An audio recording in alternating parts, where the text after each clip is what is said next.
Isang handog na awit at tula para sa isang inang dakila. Hindi ko ikukwento kung paano siya nawala, bagkus ating pag-usapan ang kanyang panahon at mabuting nagawa.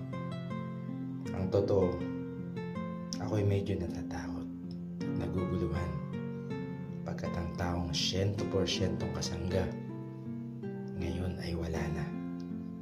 Ang taong laging mapamuri ngayon ay hindi na masisilayan. Ang pangaral at tinig ni nanay hindi na maririnig kailanman. Mahilig si nanay na magkwento ng kanyang nakaraan. Naabutan pa niya ang gyera kung saan laganap ang kahirapan. Nagkawatak-watak at nagkalayo-layo ang kanyang pamilya. Sa panahon ng kaguluhan, hindi na alam kung saan napunta ang bawat isa. Kaya naisip ko bigla, napakaswerte natin pala. Dahil ang sitwasyon natin ngayon ay mas ligtas, mas masaya at mas sagana. Nabuhay si nanay na sadyang isang mahirap, pero sa dangal at pagmamahal ay hindi sila salat.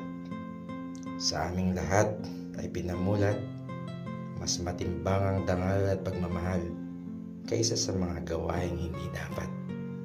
Konstansya, nabawasin ka ang pangalan ni nanay, at bilang isang ina at lola, nanay ang tawag ng lahat sa kanya. O nanay, sa iyong paglisan, sadyang nakalulungkot pala. Pero sa Panginoon nating mahal, pinauubaya ka na namin sa Kanya. Sa iyong mga naiwan, huwag kang mag-alala. Pagdarasal ka namin sa tuwi-tuwi na. Salamat po nanay, maraming salamat talaga. Mahal ka namin nanay, mahal ka namin sobra-sobra. Paalam po nanay, hanggang sa muling pagkikita. Sa aking pagtulog na labis ang himbing, ang bantay ko'y tala, ang tanod ko'y bituin. Sa piling ni nanay, langit ang buhay.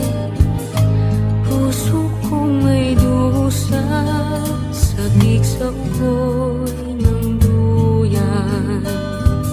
Sana'y di magmaliw ang dati kong araw, nang munti pang bata sa piling ni nanay. Nais kong maulit ang awit ni Inang mahal, awit ng pag-ibig habang ako'y nasa duyan. Sa aking pagtulog na labis ang himbing, ang bantay ko'y tala, ang tanod ko'y bituin. Sa piling ni nanay, langit ang buhay. Puso kong may dusa, sabik sa uloy ng duyan. Sana'y di magmaliw ang dati kong araw, nang munti pang bata sa piling